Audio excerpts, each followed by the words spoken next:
तो आज की वीडियो में हम स्वामी विवेकानंद की 3 इंटरेस्टिंग स्टोरी के बारे में बात करेंगे। तो चलिए कहानी की शुरुआत करते हैं। एक दिन एक व्यक्ति स्वामी विवेकानंद के पास आया और बोला, स्वामी जी, मैं विशेष रूप से आपसे मिलने के लिए इस गांव में आया हूँ।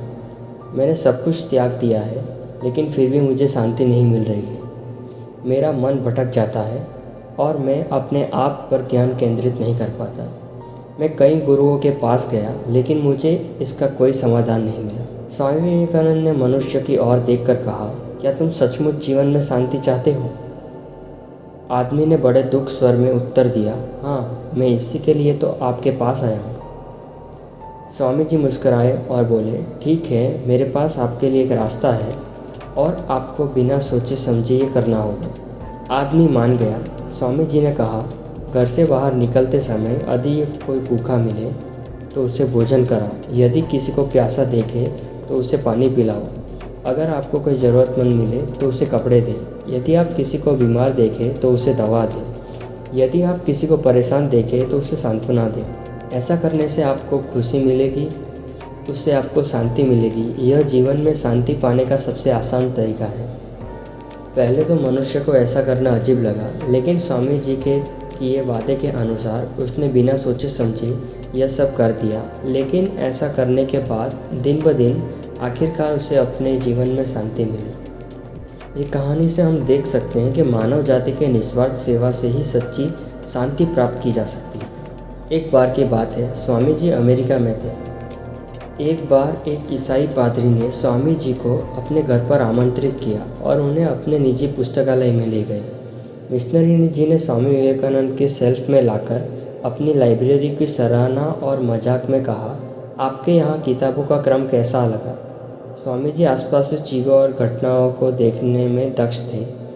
स्वामी जी ने अनेक धार्मिक पुस्तकों एक के ऊपर एक रखी देखकर, परंतु उन्हें भगवत गीता नीचे मिली। जब उसकी नज़र किताबों की रैंक के नीचे पहुंची तो उसने देखा कि भगवत गीता सबसे आखिर में रखी हुई थी।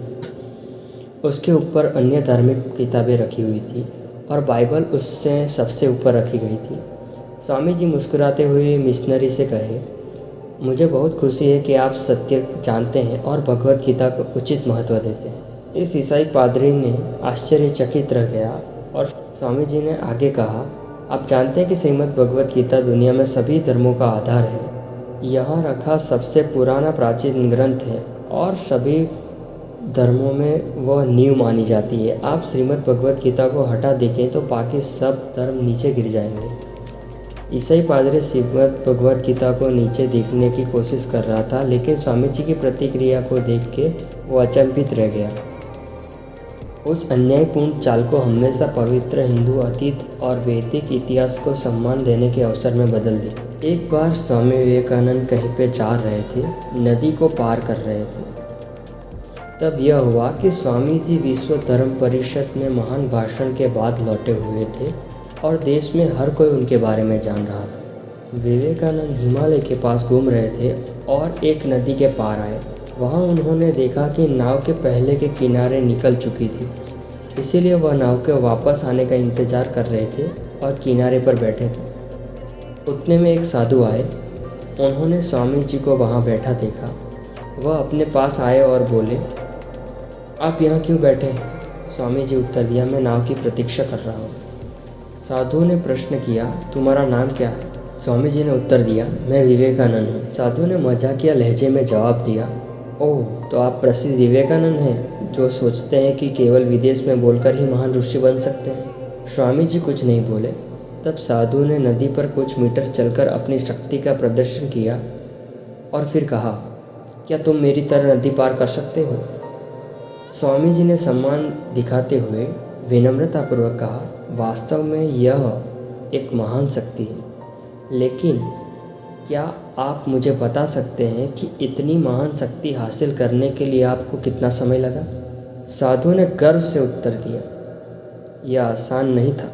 मैंने 20 वर्ष तक घोर साधना की, तब मुझे यह शक्ति प्राप्त हुई। यह कहते हुए साधु बहुत गौरवान्वित महसूस कर रहे थे। यह देखकर स्वामी जी ने उत्तर दिया, जो काम एक नाव मुझे 5 मिनट में करने में मदद करेगी, उसे सीखने में आपने 20 साल बर्बाद कर दिए। आपने ज़िंदगी के 20 साल यूँ ही बर्बाद कर दिए। आपने 5 मिनट बचाने के लिए 20 साल बर्बाद कर दिए। मैं इसे समझदारी नहीं समझता। इसी प्रकार स्वामी विवेकानंद समय का उपयोग, जवाब देने की उनका अंदाज, वह इसीलिए जाने जाते थे।